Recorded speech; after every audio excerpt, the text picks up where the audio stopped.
Hey guys. So yeah, I don't know. I basically don't want to sit on the floor right now because of the mouse situation, so I'm sitting like backwards on my sofa. um, and yeah, I'm here to do the I dare you tag. I'm sorry, I don't know. Um, I was tagged by Bree Hill, the lovely, lovely Bree Hill, who I'll link below. Oh, and if you hear some weird noise, I have like aluminum foil around the bottom of my sofa. I think the mouse is dead, but I don't know. Anyways, so that's not what we're here for. The first question is, what book has been on your shelf the longest? And at first, when I was like watching someone else's video, I was like, oh my gosh, I have no idea. I thought it was which book that I own that I haven't read that I've owned the longest, and I literally have no idea. But since it's just what book I've had the longest, I have The Wayside School Gets a Little Stranger by Louis Sachar. I think that's how you pronounce it. Um, I used to love these so much. I had all of them, so I don't know why this is the only one that has stayed, but I have lost so many, I've moved so many times in my life. Um, the longest I've ever lived in one place was 4 years, and I'm almost 30, so I move a lot. So things get lost. But I used to love these books so much when I was a kid. The next question is, what is your current read, your last read, and the book you'll read next? So currently, I'm like feeling slumpy again, so I just picked up Life, the Universe, and Everything by Douglas Adams. I'm actually really hoping to finish this tonight. It is very easy and fun, and yeah, it's just 200 pages, and I'm 108 pages into it. So hopefully I'll finish this. But I'm also reading The New Yorker, which is very exciting, and it's super good. I mean, I'm not very far into it. I don't know why I feel compelled to read everything from front, like from cover to cover, but that's just how I live my life. So, um, yeah, I am excited that I'm now reading The New Yorker. I also subscribed to New York Times and the Oregonian, which is the Oregon paper, and so I'm trying to like read more of these types of things, also not just novels. My last read, the last thing that I finished was actually Saga Volume 7. Sorry, there's glare and you can see my computer screen. Yeah, so I read this. I didn't realize that it came out, but I went to my comic book store and it was good. And yes, I will talk about it in my next weekly update. And the book I'll read next, one of the books that I'm in the middle of, okay? Because I'm in the middle of a lot. I don't know what I'm gonna like start next, but I can't worry about that right now. Number 3 is, what book did everyone like but you hated? Hate's a strong word. I don't know. The only thing that I can think of that was like super overhyped that everyone absolutely adored that I did not like was Ready Player One. It was okay. It's not that I hated it. It's just that I did not think it was very good. I think it's going to be a great movie. I just don't think that the writing was good at all. I thought the writing was terrible. But it was a very fun, quick plot. I don't understand why everyone was so obsessed with it. No offense, y'all. Next question. What book do you keep telling yourself you'll read but probably won't? I actually got rid of, I just couldn't, I'm sorry. So the Janet Ivanovich books, I had read the first book in 2012 and I gave it 3 stars in 2012. And I feel like I've become a lot more stingy with my stars since then. So if I gave it a 3 in 2012, it's just not for me. It's not my type of book. Sorry, I just got an email. So I had 1 through 6, which is like so sad when you think you're gonna like something, and I feel really bad because my friends gave me 4, 5, and 6, but like I just can't. I can't be bothered. It's just like fluff, and if I'm gonna read fluff, I want to read like slightly more interesting fluff that doesn't have like a romance as such a heavy aspect.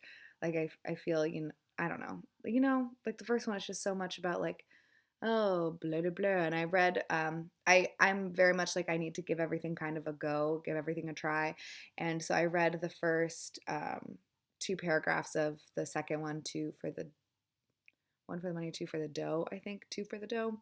And it was just like, nope, not for me. So I sold 1 through 4 to pals. They didn't want 5 and 6. I guess they have too many, so I'm gonna give these to the library. Next question is, what book are you saving for retirement? I'm not saving anything for retirement. I'm gonna read whatever I feel like reading whenever I feel like reading it, because I might die tomorrow. So which is making me think that I need to like sit down and read a little bit like immediately because I haven't been reading. Question 6, last page, read it first or wait till the end? Wait till the end. What kind of a crazy person? What? Who? I'm sorry, but like no judgment. But why? Why would you ever read the last page? I can't. No. First of all, no. Just no. No, no, no. 7, acknowledgement, waste of paper and ink, or interesting aside. I've honestly never paid attention to the acknowledgement. So, um, which book character would you switch places with is question number 8. And I would switch places with Hermione Granger because I'm in love with Ron Weasley / Rupert Grant because I'm still a 12-year-old basically, and I love him. And so, yeah. I feel like this is so awkward and weird. I'm sorry, I haven't done a tag video in a very long time, and I feel like, again, I'm yelling at you. Number 9, do you have a book that reminds you of something specific in your life, place, time, person? I do have this book here, which is The Salmon Who Dared to Leap Higher by Ando Hyun, which is translated. Who the heck is this translated by? Oh my gosh. This is super embarrassing. All it says is it's translated for the first time into English. So hopefully I'll find out and link it below. Oh, Deborah Smith. Translation by Deborah Smith. That was too hard to find. So in 2015, if you've been with my channel for a long time, you might know that I went on a European trip, and I went all over Europe, and part of this involved flying from Greece to, I believe, Serbia or Slovenia, I forget where, but basically I was on an 8-hour trip from some kind of small country to Hungary, and this small country did not use the euro, and all that I had was a euro, like euro in my wallet, and we had to take a 8-hour train trip to Hungary, Budapest, and yeah, our train got stuck in the middle of the night in some random place. So I was on that train for 16 hours. I was reading this. This is one of the books that I read. I think I finished 3 books on that train ride.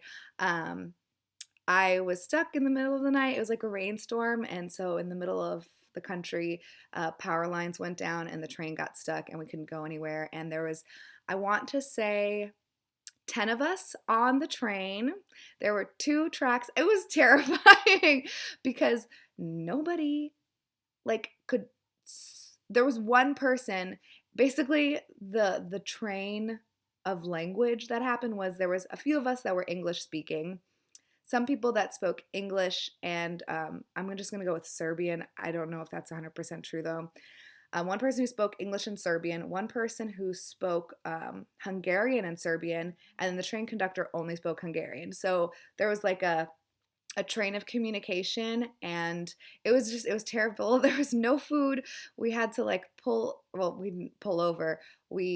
I forget how it was, but like somehow we were close to a little like station hut thing, so we ran to go get water because again 16 hours, and it was on like a very very small train, so there was no food, no nothing, and we all just kind of like huddled together and tried to sleep together, not like sleep together, but in the same car kind of.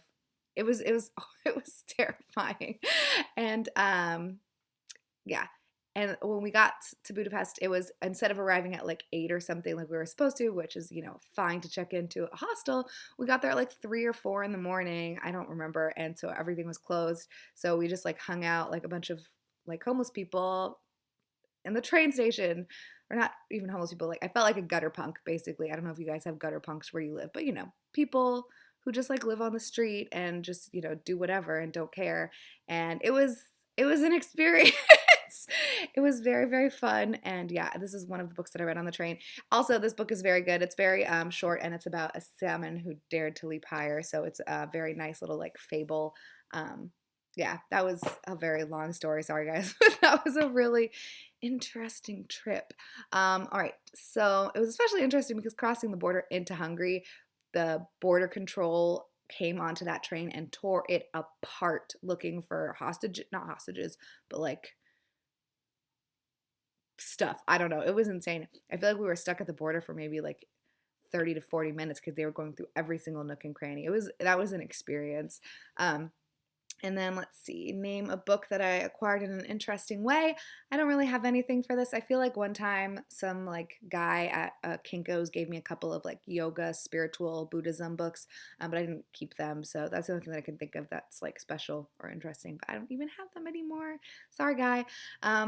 Number 11, oh gosh, I actually do have a really interesting book that I acquired in a very special way at work, but it's inappropriate, and so I'm not going to show you, but it is some kind of manga. That's all I'm going to say.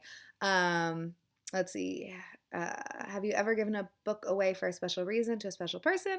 Not like super special, but whenever I read something and then I think someone that I know will like it, I try to buy it for them because I want them to enjoy it. Number 12, which book has been with you the most places? I feel like along the same European trip, Consider the Lobster by David Foster Wallace. I bought this in Rome, and I feel like this took me like quite a while to read, so it went all over the place with me. And yeah, I read it in a bunch of different countries. Any required reading you hated in high school that wasn't so bad 2 years later? This is a tough question for me because I was a really bad student. Not a bad student. I'm just like one of those people that coasted a lot, so I didn't really have to try very hard to do well, which I guess is annoying to some people, but merp. And so I never really finished any books. I know I didn't finish Dracula. I didn't finish To Kill a Mockingbird. I remember reading The Catcher in the Rye and thinking it was okay, and then I read it recently and I thought it was kind of annoying. So nothing like specific. I really don't really remember much of my reading other than I read A Clockwork Orange and I loved it. So that was all I can remember. Question number 14 is used or brand new. Both. I don't discriminate. Have you ever read a Dan Brown book? No, but I do own Angels and Demons and The Da Vinci Code, and I do plan on trying to read them. I'm not saying I'm gonna try to read them. Have you ever seen a movie you liked more than the book? I'm gonna go with Bridget Jones's Diary for this one. I love that movie and I thought the book was okay. Have you ever read a book that's made you hungry, cookbooks included?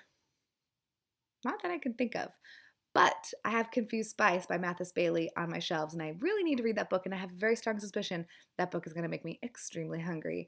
Number 18, who's the person whose book advice you'll always take?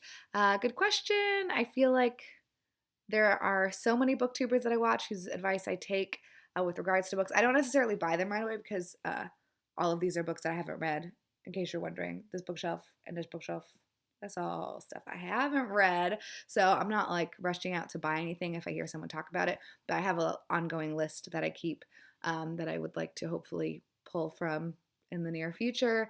Yeah, I don't know. I feel like Mercedes has really good taste in books. I don't know. I can't really think of other people, but I'm down for almost anything. And number 19, is there a book out of your comfort zone, e.g. outside your usual reading genre that you ended up loving? Not really. I don't like have a specific, I just don't like romance or westerns or YA. Okay, I guess YA. I liked It's Kind of a Funny Story by Ned Vizzini. I thought that book was really good for not even just for a YA book. I thought it was just a good book in general, so I'm going to go with that one. I didn't pull it because I didn't think about it before I read the question out loud. And yeah, that was it. Sorry this video is super, super long, and I need to go take a shower and wash my hair because I look disgusting. So I'm going to tag four ladies, sorry boys. I'm going to tag Valerie from Val Reads, who's been tagging me in a bunch of stuff lately, and I haven't done it yet, but I will hopefully do it soon. Bree from Moriarty and her books, my friend Marty from Literary Epiphanies, and Jenny King. I feel like I haven't been giving Jenny King a lot of love lately, so there you go. That was weird. Okay, so thanks for watching. Sorry this video is obnoxiously long, and let me know if you've done it. It's interesting, and I want to see your answers. Okay.